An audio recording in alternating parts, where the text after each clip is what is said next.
Soyez les bienvenus à notre session de Coffee Communication. Que le nom du Seigneur soit béni. Puissions-nous prier, s'il vous plaît. Abba Père, nous te rendons de multiples actions de grâce pour ta bonté et ta bienveillance à notre égard. Merci pour cette journée que tu nous accordes, Seigneur. Le souffle de vie, la santé, la guérison nous viennent de toi. Et même que tu disposes de toutes choses pour ceux que tu aimes. Sois exalté pour cela. Merci d'ouvrir notre entendement spirituel et de nous donner la sagesse, la compréhension, la révélation, ô Dieu, de ta précieuse parole par ton Esprit Saint, au nom élevé de Jésus-Christ de Nazareth, Yahushua. Amen. Je suis heureux d'être avec vous. Alors, nous sommes toujours dans la doctrine de Jésus-Christ et aujourd'hui, nous parlerons de l'humanité, du moins la notion de fils de l'homme. Nous verrons Jésus-Christ de Nazareth, fils de l'homme. Fils de l'homme. Allons-y, dans le livre d'Ésaïe, il y a une déclaration merveilleuse dans la parole de Dieu. Elle parle du Fils de l'homme. Ésaïe chapitre 53. Qui a cru à ce qui nous était annoncé? Qui a reconnu le bras de l'Éternel? Il s'est élevé devant lui comme une faible plante, comme un rejeton qui sort d'une terre desséchée. Il n'avait ni beauté, ni éclat pour attirer nos regards. Et son aspect n'avait rien pour nous plaire. Méprisé et abandonné des hommes, homme de douleur et habitué à la souffrance, semblable à celui dont on détourne le regard. Nous l'avons dédaigné, nous n'avons fait de lui aucun cas. Cependant, ce sont nos souffrances qu'il a portées. C'est de nos douleurs qu'il s'est chargé. Et nous l'avons considéré comme puni, frappé de Dieu et humilié. Mais il était blessé pour nos péchés, brisé pour nos iniquités. Le châtiment qui lui donne la paix est tombé sur lui. Et c'est par ces meurtrissures que nous sommes guéris. Nous étions tous errants comme des brebis. Chacun suivait sa propre voie. Et l'Éternel a fait retomber sur lui l'iniquité de nous tous. Il a été maltraité et opprimé. Il n'a point ouvert la bouche. Semblable à un agneau qu'on mène à la boucherie, à une brebis muette devant ceux qui l'attendent. Il n'a point ouvert la bouche. Il a été enlevé par l'angoisse et le châtiment. Et parmi ceux de sa génération, qui a cru, qui était retranché de la terre des vivants et frappé pour les péchés de mon peuple. On a mis son sépulcre parmi les méchants, sa tombe, son tombeau avec le riche, quoiqu'il n'eût point commis de violence et qu'il n'eut point de fraude dans sa bouche, il a plu à l'Éternel de le briser par la souffrance. Après avoir livré sa vie en sacrifice pour le péché, il verra une postérité et prolongera ses jours, et l'œuvre de l'Éternel prospérera entre ses mains. À cause du travail de son âme, il rassasiera ses regards par sa connaissance. Mon serviteur juste justifiera beaucoup d'hommes et il se chargera de leurs iniquités. C'est pourquoi je lui donnerai sa part avec les grands. Il partagera le butin avec les puissants parce qu'il s'est livré lui-même à la mort et qu'il a été mis au nombre des malfaiteurs parce qu'il a porté les péchés de beaucoup d'hommes et qu'il a intercédé pour les coupables. Voici la présentation du Fils de l'homme, Jésus-Christ en tant que Fils de l'homme. Vous êtes la bienvenue dans notre session d'enseignement de Coffee Communication. Alors nous verrons trois aspects du Fils de l'homme. Nous verrons son humanité. Nous verrons également dans le deuxième point l'autorité divine du Fils de l'homme. Et nous verrons enfin la puissance surnaturelle du Fils de l'homme. Yeshua, Fils de l'homme, Jésus-Christ de Nazareth. Lisons Matthieu chapitre 1. L'humanité de Yeshua, Jésus-Christ de Nazareth, en tant que Fils de l'homme. Il est écrit dans Matthieu chapitre 1, verset 1.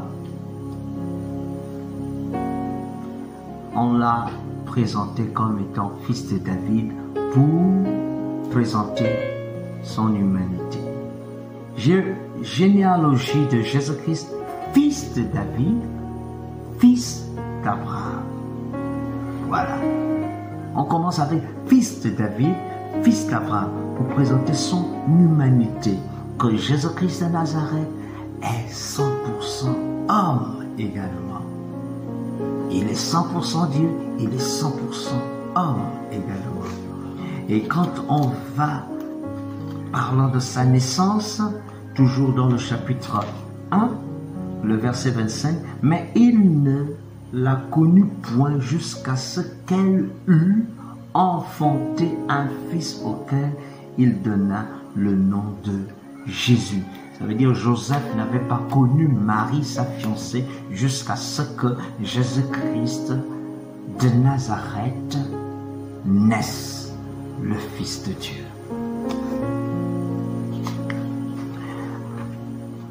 Un aveugle va crier après lui et l'appeler Fils de David. Souvenez-vous, au début nous avons lu cela, Jésus-Christ, Fils de David. Mais un aveugle va rentrer dans son miracle par ce moyen de l'humanité de Jésus-Christ de Nazareth. Il va l'appeler Fils de David. Matthieu chapitre 9, verset 27. Fils de David, Fils de David. Et le Seigneur ne va pas rejeter cela. Le Seigneur fera un miracle. Écoutez, étant parti de là, Jésus fut suivi par deux aveugles, qui criaient « Aie pitié de nous, fils de David !» Oh, ces deux aveugles vont dire cela, « Fils de David !» Et puis la suite, parce qu'il faut suivre, lorsqu'il fut arrivé à la maison, les aveugles s'approchèrent de lui et Jésus leur dit « Croyez-vous que je puisse faire cela ?»« Oui, Seigneur !» lui répondirent-ils. Alors il leur toucha les yeux en disant « Qu'il vous soit fait selon votre foi. » Fils de David. Il s'arrête, il n'a pas rejeté son humanité, mais il l'a accepté. Regardez, Fils de l'homme, le Fils de l'homme mangeait et buvait. Lui-même, il fait cette déclaration dans le chapitre 11 de Matthieu, le verset 19. Il déclare ce qui suit. Le Fils de l'homme est venu mangeant et buvant. Et ils disent, c'est un mangeur et un buveur, un ami des publicains et des gens de mauvaise vie. Mais la sagesse a été justifiée par ses œuvres. Le Fils de l'homme, dans son humanité, il a mangé, il a bu. Et il a été justifié par les œuvres qu'il faisait autour de lui. Fils de l'homme, l'humanité de Christ, 100% homme. Oui. Et en tant qu'homme, il est aussi passé par la mort. Oh, que c'est merveilleux. Passé par la mort, un sauveur qui mange, qui voit, qui ressent la douleur, qui passe par la mort. Donc, il comprend l'homme. Il comprend ta douleur, il comprend ton problème. Il est dit dans Matthieu, chapitre 12, verset 40, lui-même il va faire une déclaration que comme Jonas passa 3 jours dans le ventre d'un gros poisson, le Fils de l'homme également sera dans le sein de la terre pendant 3 jours et 3 nuits. Ça, c'est la déclaration du Fils de l'homme. Donc nous avons vu son humanité, le Fils de l'homme. La deuxième chose que nous allons maintenant voir, en tant que Fils de l'homme, en tant qu'homme, il avait une autorité divine. Autorité divine. Allons-y dans Matthieu, chapitre 12, verset 8. Il déclare qu'il est le maître du sabbat. Maître du sabbat, ça veut dire que Christ n'était pas un religieux. Christ était un homme spirituel. Christ n'était pas un homme qui fonctionnait simplement sous le couvert de la loi. Il était au-dessus de la loi. Il pouvait changer les décrets de la loi. Et souvenez-vous, pour les lecteurs de la parole de Dieu, il va dire, il vous a été dit, œil pour œil, dent pour dent. Mais moi je vous dis, faites du bien à ceux qui vous persécutent, aimez ceux qui vous persécutent. Il apporte une transformation merveilleuse dans les déclarations de la loi. Oh, c'est merveilleux. Mais lisons Matthieu 12, 8, maître du sabbat, déclaration. Il va dire, car le Fils de l'homme est maître du sabbat. Il est maître du sabbat. Donc, il n'est pas sous le sabbat. C'est lui qui gère le sabbat. C'est lui qui commande le sabbat. C'est lui qui a établi le sabbat. Pour être maître du sabbat, cela veut dire que c'est lui qui a établi le sabbat. Donc, en étant l'ordonnateur du sabbat, il est également le patron du sabbat. Autorité du Fils de l'homme. Il déclare qu'il va envoyer des anges. Regardez, Matthieu 13, verset 41. Il a des anges et il ordonne aux anges. Donc c'est lui qui donne des ordres aux anges. Le verset 41 de Matthieu 13 dit ceci. Vous pourrez lire tout le reste. Le Fils de l'homme enverra ses anges qui arracheront de son royaume tous les scandales et ceux qui commettent l'iniquité. Donc, quelle autorité de réformer l'humanité, de changer la donne, d'enlever les scandales. Donc, quand le Maître reviendra, quand le Fils de l'homme reviendra, il viendra mettre de l'ordre au niveau de l'humanité. Il mettra l'ordre. Tout le désordre des scandales que l'on écoute ça et là, le Fils de l'homme viendra tout remettre dans l'ordre. Il aura un règne de 1000 ans, mais un règne vraiment dans l'ordre, dans la sérénité, dans la paix. Un règne glorieux, le Fils de l'homme. Il enverra ses anges. Il viendra également dans sa gloire. Ce sont les déclarations qu'il fait que le Fils de l'homme. Et ça, c'est Yahushua, Jésus-Christ de Nazareth, lui seul qui fait ces déclarations. Le verset 27 du chapitre 16.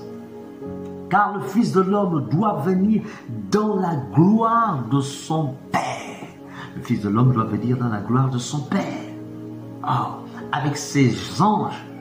Et alors, il rendra à chacun selon ses œuvres. Déclaration encore merveilleuse et puissante de Jésus-Christ de Nazareth, le Fils de l'homme. Donc, il a l'autorité sur les anges, il a l'autorité sur la mort. Le chapitre 17, verset 9. Allons-y. Comme il descendait de la montagne, Jésus leur donna cet ordre: ne parlez pas. Ne parlez pas. De cette vision jusqu'à ce que le Fils de l'homme soit ressuscité des morts. Oh, résurrection d'entre les morts. Donc il montre à ses disciples qu'en tant que Fils de l'homme, il va ressusciter. Waouh! La puissance de vaincre la mort par la résurrection. Et il a fait ce chemin-là.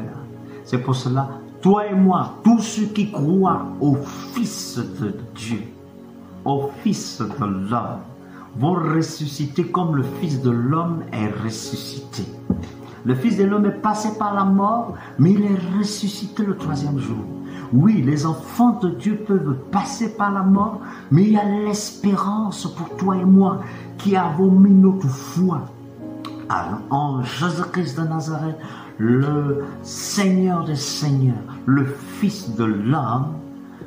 Nous qui avons mis notre foi, notre espérance en lui, nous allons également ressusciter d'entre les morts, parce qu'il a frayé le chemin en tant qu'homme. Donc nous suivons également ce chemin-là.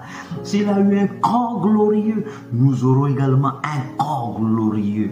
S'il a été élevé par le Père, nous le suivons également dans cette élévation-là. S'il a été couronné, nous serons également couronnés par lui. Tout ce que le Seigneur a réussi à faire, nous rentrons dans cette grâce, dans cette bénédiction-là. Oui, s'il a triomphé sur la mort, tu vas triompher sur la mort, je vais triompher sur la mort, parce que le Fils de l'homme a triomphé sur la mort. Et nous bénissons cela, nous bénissons le Seigneur pour cela, nous bénissons le roi de gloire, nous bénissons l'Éternel parce qu'il nous a envoyé le Fils de l'homme. On peut se référer à lui. Nous n'avons pas un sauveur qui soit incapable. Nous n'avons pas un sauveur qui parle seulement. Non, il a parlé, il a fait, il a montré l'exemple. Même l'amour, même le service, il a montré l'exemple à ses disciples. Il a lavé les pieds de ses disciples. Quel exemple merveilleux!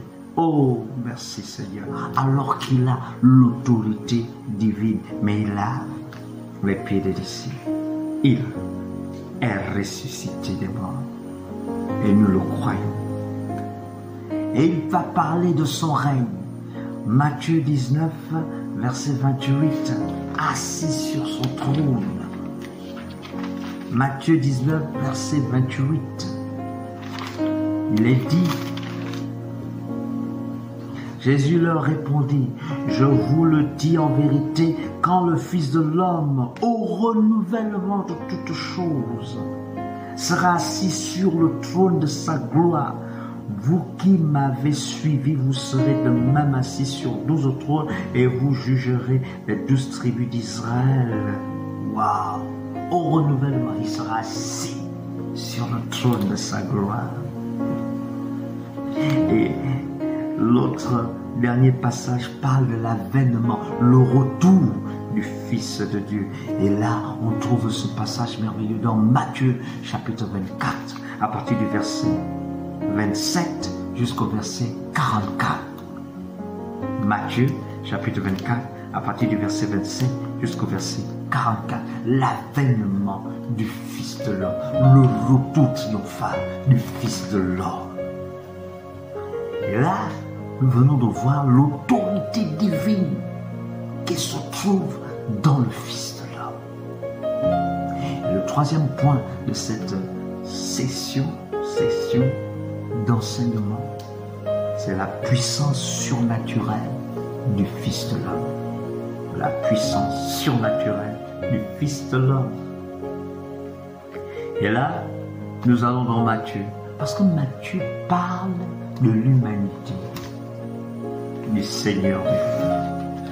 Allons-y dans Matthieu chapitre 18, verset 11, pour voir quelle est la mission du Fils de l'homme. Donc, la puissance surnaturelle du Fils de l'homme, c'était pour venir sauver les perdus.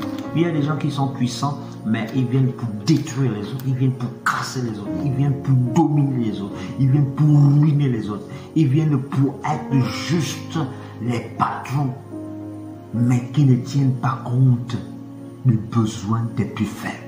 Mais nous ne voyons pas cela dans le témoignage du Fils de l'homme. Nous ne voyons pas cela. Lui, le Tout-Puissant, il se nomme lui-même, il s'appelle, il déclare que je suis le Fils de l'homme. Donc, je ne suis pas là pour t'écraser, je ne suis pas là pour te dominer, mais je suis là pour t'aimer, je suis là pour t'aider à être comme moi, à faire ce que moi j'ai fait, à faire même plus parce que moi je suis parti. C'est ça la mission du Fils de l'homme, Jésus-Christ de Nazareth. Venu sauver les perdus. Matthieu chapitre 18 verset 11. Car le Fils de l'homme est venu sauver ceux qui étaient perdus. Il n'est pas venu écraser, il n'est pas venu dominer sans tenir compte du besoin des autres. Il n'est pas venu s'amasser des biens sur la terre.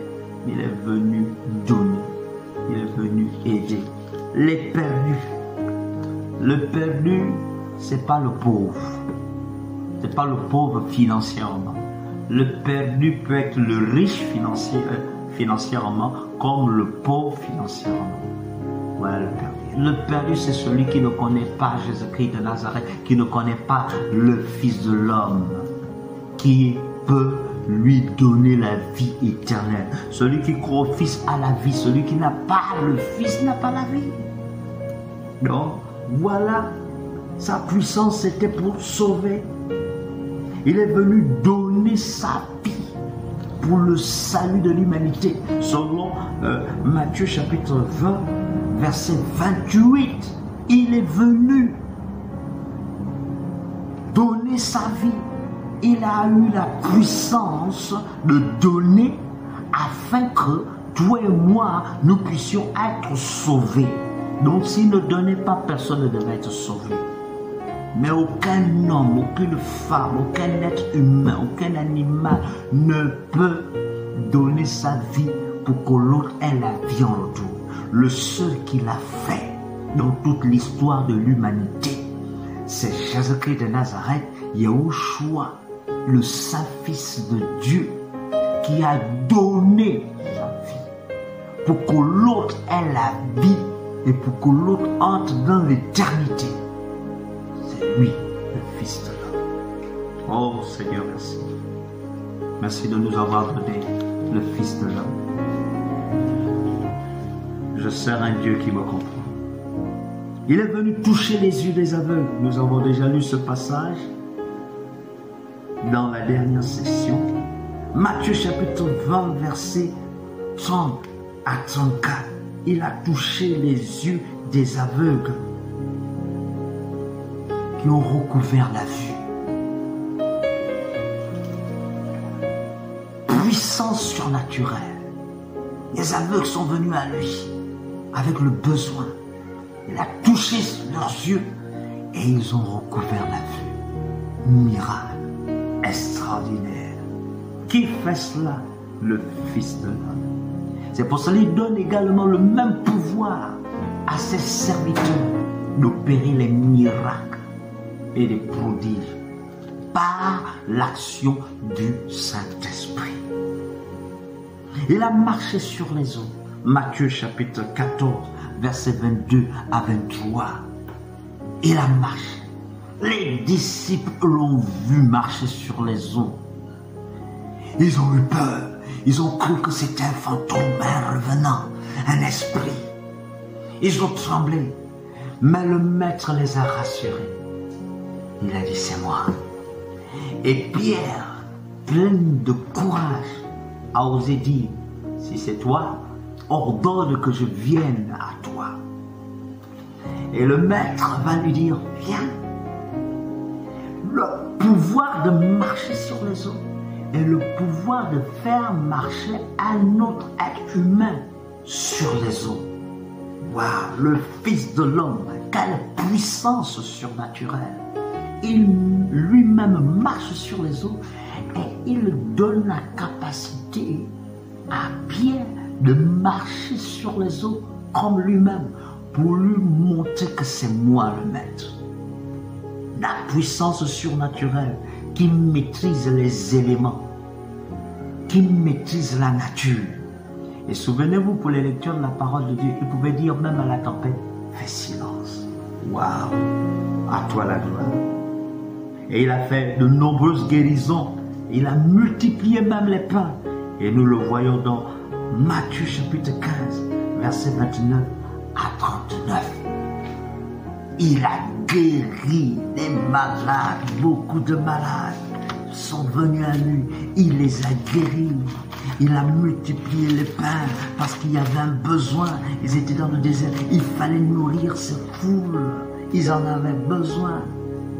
Il a guéri les boiteux ont marché, les aveugles ont vu, les muets ont parlé.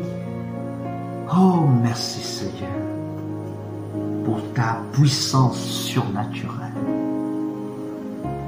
Donc, bien-aimés, nous avons vu dans cette session, concernant le portrait de Jésus-Christ de Nazareth, nous avons vu le Fils de l'homme.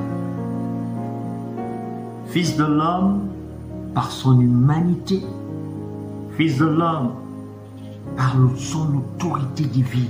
En tant que Fils de l'homme, il avait l'autorité divine, également la puissance surnaturelle.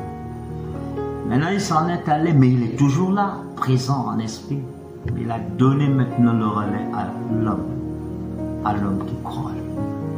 Sois béni par la parole de Dieu.